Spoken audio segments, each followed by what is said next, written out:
लालू लालू और लालू यादव डरला ना तेजस्वी बड़ौरे हर राजद के झंडा यबरिया काटले पहरौरे।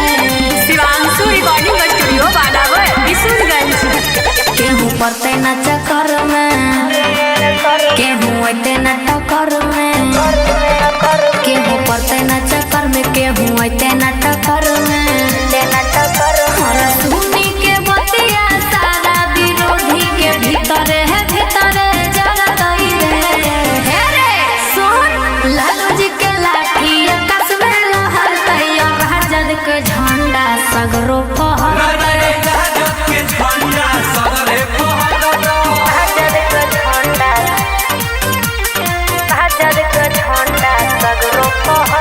Mix by Manish Arya. सब बेरोजगार लोग के मिलते रोजगारी, खुश होके रहते सभे पूरा बिहारी। मिलते बेरोजगार सबके है बेरोजगारी, खुश होके रहते सभे पूरा बिहारी। केतनो टराई करले बरी कुछो ना उखड़तई रे। हे रे सुन लालू जी के लाठी आकाश में लहरतई और राजद के झंडा सगरो फहरतई।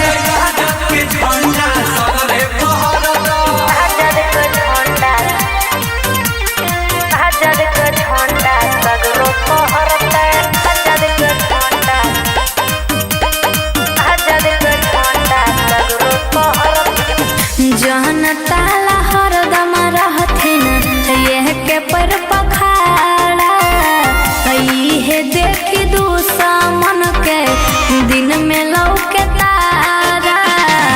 जनता हरदम रहथिन यह के पर पखाड़ा, है देखी दुश्मन के दिन में लौके तारा।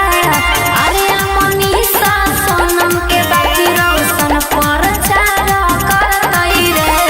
हे रे सुन लालू जी के लाठी आकाश में लहरतई और राजद के झंडा सगरो फहरतई।